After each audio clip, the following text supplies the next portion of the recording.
what do you think like each team needs to kind of do heading into game three to be able to go out there and to win it?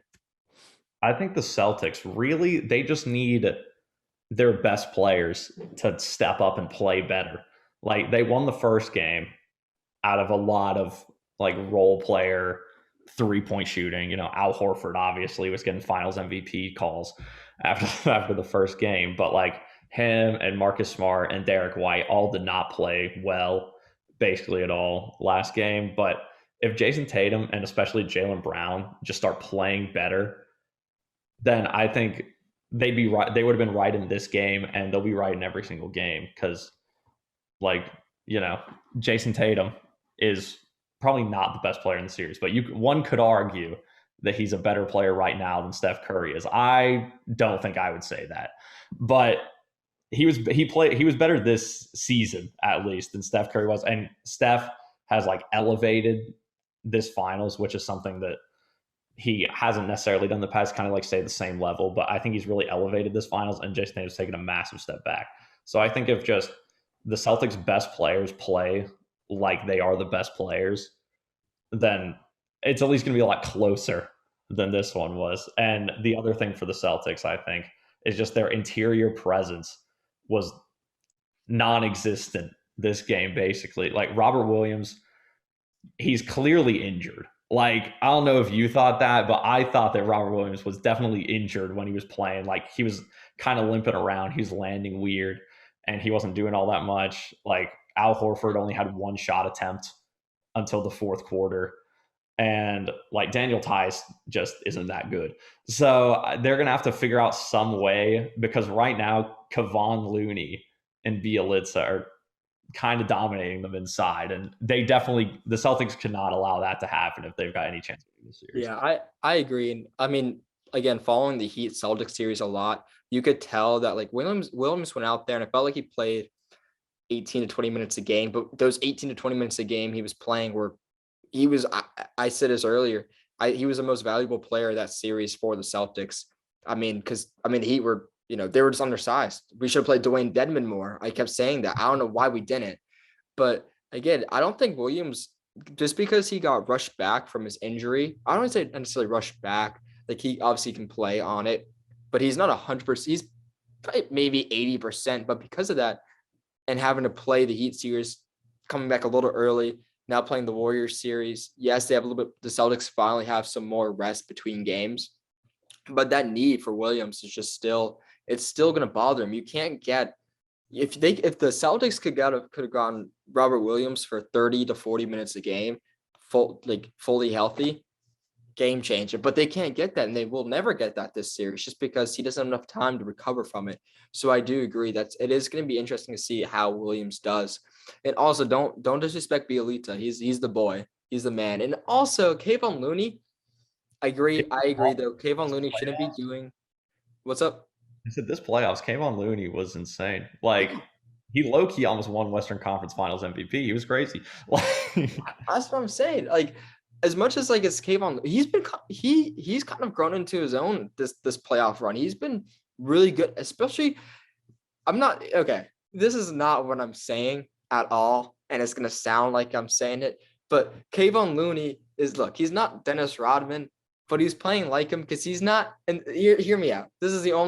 There's only one thing I can compare them to, and that's rebounding. And Kayvon Looney, he may not be able, he doesn't put up the ball a lot, he doesn't score as much, but he knows his roles to get rebounds, and he gets rebounds. Obviously, he's not Dennis Rodman defensively and every other aspect, but he knows his role and he's doing it, and he's doing it really, really well. Like he's doing like there was that one game I want to say it was against Memphis maybe, or was it the Mavs? But he got 26 rebounds in one game, which is just that's insane regardless of who you're playing.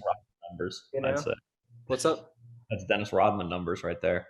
That's why I said it. You know me with these statistics.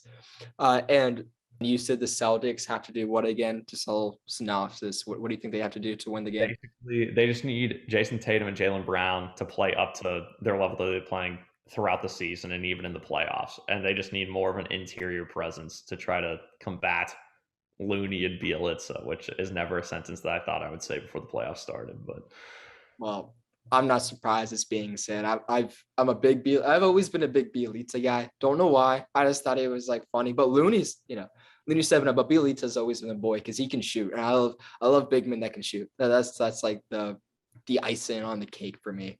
But before we talk about the Warriors, there's one thing I want to, I guess it would kind of focus for both of them, but it's not really a huge takeaway for the Warriors. It's more of, can the Celtics keep it up? But call me like I know the Celtics could shoot. And I know they could shoot the three ball well. I mean, they shot 36% as a team from three during the regular season. But I don't think they can keep up this 3-point shooting against the Warriors. I mean, they're matching the Warriors bucket for bucket from three. I mean, the Celtics went, I want to say, 15 for 37 or somewhere around there. This or in game two, and then the Warriors went 15 for like 42. Both pretty solid percentage wise. And then the game before, I don't know the exact number, but the Celtics they were toe to toe with 3-point shooting and efficiency wise, percentage wise with the Warriors. And I know they have Horford who can stretch and he can shoot. I know Tatum can obviously shoot. I know when Jaylen Brown is on, he can make a three. Same with Marcus Smart.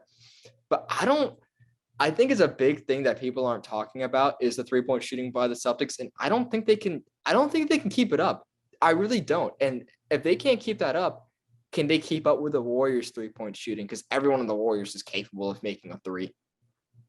No, I agree. Like, obviously, it was insane in game one, especially in the fourth quarter. But, like, over half of those were wide open threes. So, like, if the Warriors just played halfway decent defense on those, they're not shooting that well.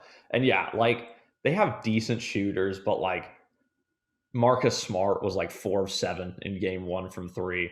And Derek White has been on fire apparently recently from three. And he was awful for the whole season and first part of the playoffs.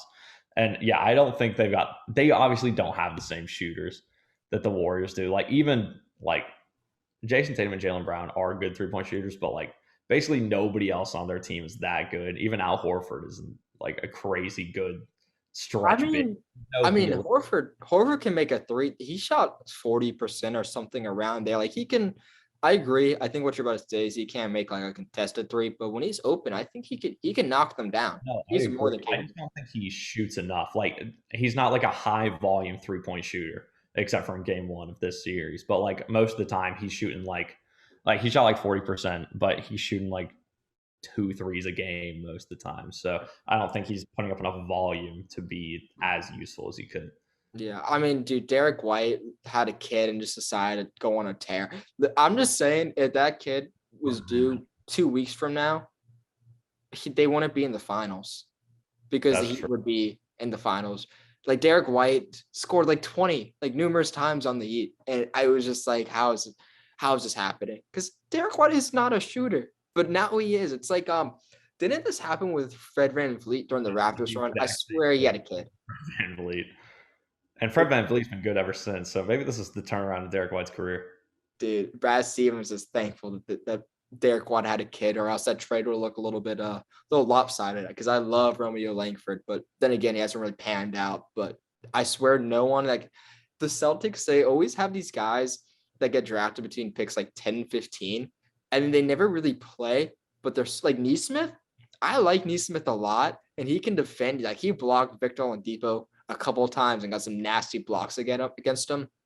But he doesn't play like that. He didn't play that much this season, and he's obviously not playing that much in the playoffs. But they do this, and then they end up moving on. Yeah, I don't know. Yeah, they just don't like focus on they just don't play them enough minutes. And it's not like their bench is stacked with like insane players. Like they're paying Peyton Pritchard like 20 minutes a game in the final. Like, what are we doing? Like, Aaron Neesmith is better than Peyton Pritchard. That's what I'm saying. Neesmith can shoot decent. I mean, I know Pritchard's supposed to be like the shooter amongst the backup guards. Obviously, Derek White said like, "No, I'm the shooter," but Neesmith I think is a better overall player than I think so. Peyton Pritchard. Like, I don't Uh, know. I don't know. But yeah, that's the thing I want to focus on though. Like I said, I want to see how efficient and how well the Celtics can shoot the three ball in game three. I'm sure that I'm assuming that will be a point of emphasis for the Warriors to kind of focus on and stop and make the Celtics say, you know what, we're gonna have to try and beat you by making more mid ranges than you making threes. And that's, not I swear no one knows what a mid range is anymore. They don't shoot it except if you're DeMar DeRozan. But I'm very interested to see how that works out. And then for my, I mean, I think that's also honestly, I think it's a big takeaway for both teams, but I guess more so for the Celtics, it's just more like, can they keep up their shooting? And like you mentioned, Tatum and Brown, can they be the stars that they're supposed to be? And I guess my biggest focus point is kind of reiterating what you said, and it's with Jaylen Brown. And it's always been the question all season. And it's like, do they have to break him up? Is Jaylen Brown the two? But my thing is, I think Jaylen Brown is a really good player. I think he's athletic. I think he can defend. Yeah, he can't really dribble. But my biggest thing is, if can Jaylen Brown, can he shoot the ball? Can he make the baskets? Can he get them when they need him? He has those games where it's like every 4 games, it feels like he goes and he does really well. It's like Chris Middleton-esque. Like he can defend and he can have a big game here and there. But Jason Tatum's nowhere near Giannis, so it doesn't really work out. And they don't have a Drew Holiday. Marcus Smart's like a poor man's version of Drew Holiday. I mean, I feel like we're talking about the Bucks now with the Celtics, but my biggest thing is this: can Jaylen Brown, can he be the two and make baskets even if he's having a bad shooting night? Can he make them play in the game when it matters?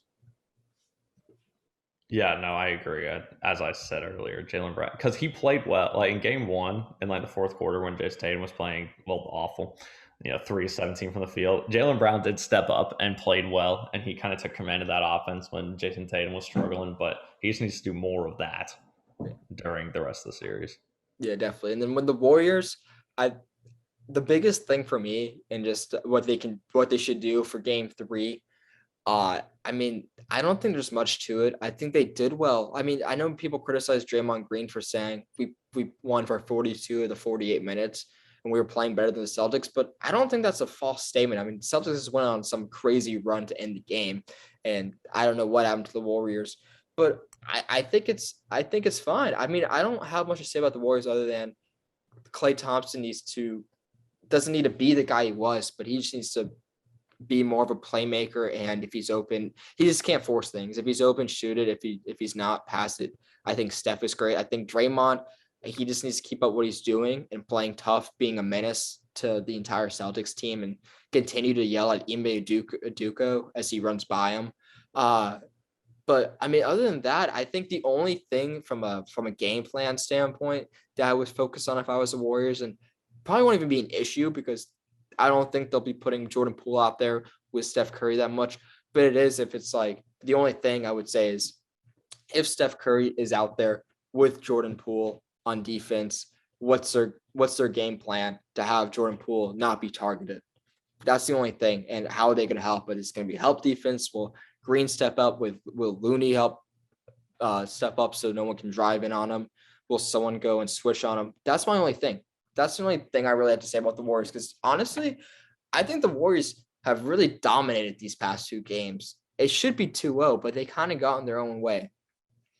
Yeah, no, I agree. I think that the two main things for the Warriors is basically just keeping up with these two things. It's like the turnovers, because obviously they forced a bunch of turnovers last game. They had 15 steals, and the Celtics only had 5 steals.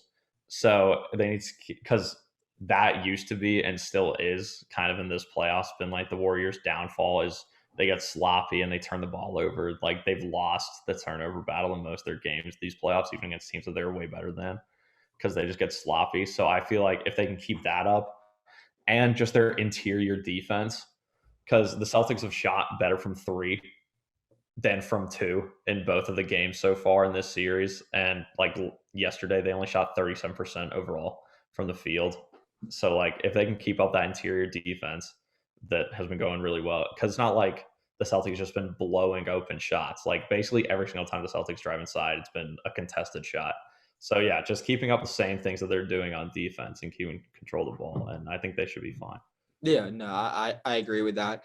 The turnover thing is an interesting thing to see. I mean, obviously both teams are capable of getting sloppy with it, but I was thinking more about it when you were talking, and with the turnovers, it's another thing I want to just kind of mention again from game 2 is, yeah, the Celtics kept the Warriors in by their bad turnovers, but and you mentioned the one where Marcus Smart threw out of bounds. Not a great or maybe it was Grant Williams, one of those two, threw it out of bounds. And obviously they turn over the ball. But the thing is, he mentioned the steals. The steals in particular, because if you throw the ball out of bounds, yes, it stinks and you lose an offensive possession, but you get set on defense. The big thing is transitioning. And if you get a steal, if you're the Warriors, you can get a steal. I mean, most of the time, if you get a steal, it's by a guard, someone quicker.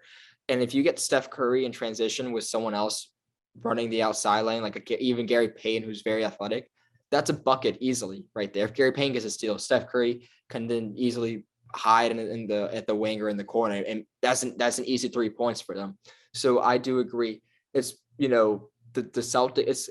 It goes both ways. If the Celtics can limit their turnovers, then it's going to be harder for the Warriors to score because the Celtics get set on defense. If the Warriors steal the ball, they get to score easily because they're in transitioning. They're in transition.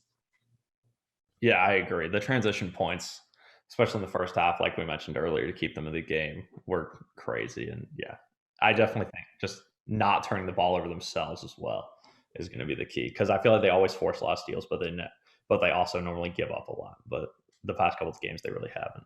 Well, game 3 at TD Garden. Who do you have winning the game? Obviously, the fans will be showing out and they will be loud. So, who do you have winning between the Warriors and the Celtics in game 3? I'm taking the Warriors in game 3. The Celtics, I know they stole home court, so like really they should be going back happy or whatever. But they've been awful at defending home court the entire playoffs. Like they stole home court from Miami, gave it back straight away. They stole home court from Milwaukee, gave it back straight away. Like I think they've lost 3 home games out of like 6 in those 2 series. So I don't know. Like I feel like the Warriors are playing better right now. I feel like Jaylen Brown and Jason Tatum need to step up, but really, I feel like they've only stepped up and they have stepped up, but only when their backs are against the wall. And I feel like even though they just got blown out, they're still going in with a pretty like positive outlook on the series. Tied 1-1 going back home. But I feel like the Warriors just play better than them. I don't think Klay Thompson plays as bad as he did this game, even if he doesn't play great. And I feel like Steph Curry has been by far the best player in the series so far, and I think he keeps that up in game 3. Yeah, I agree. I have the Warriors winning just because you mentioned yourself. I mean, I think the Warriors, yeah, the series was split, but it was very dominated by the Warriors. And you mentioned the home court, the Celtics not being able to defend it. I mean, honestly, if the Heat had a home court crowd that learned how to cheer, I think the Heat would have again won. I mean, the crowd was Yeah. dismal. Like no one That was. is the one thing about the Celtics. Like, even though their team might not play well, I think they've had the best crowd in the playoffs so far. But I think they're playing against a team that has the best crowd that they've gone against with the Warriors. I mean, the Warriors fan base is obviously really loud, and I'm gonna go with the Warriors because I think Steph Curry's playing out of his mind, and he can keep that up. It's Steph Curry. I think that they have a great defense under Ron Adams or one of their assistants, who's apparently a defensive guru for the team. And I think I don't know. I just think that the Celtics, they need a lot of pieces to kind of fall into place for them to win, where the Warriors kind of already have the formula set in place and they have to make maybe 1 or 2 adjustments. I mean, one more thing about the Celtics, they had three of their stars only combined for 6 points, in game 2, which that can't happen no matter what. That just can't happen. I mean, that's awful. Even if Robert Williams is hurt playing 80%, he should still be able to get a couple buckets inside. That just can't happen. So I'm just solely basing it off of the Celtics are young. They have a young coach. They need to make adjustments, but can they? I mean, I don't know. And I think the Warriors, they have it all going and they know how to play and they know how to win. So I'm going Golden State.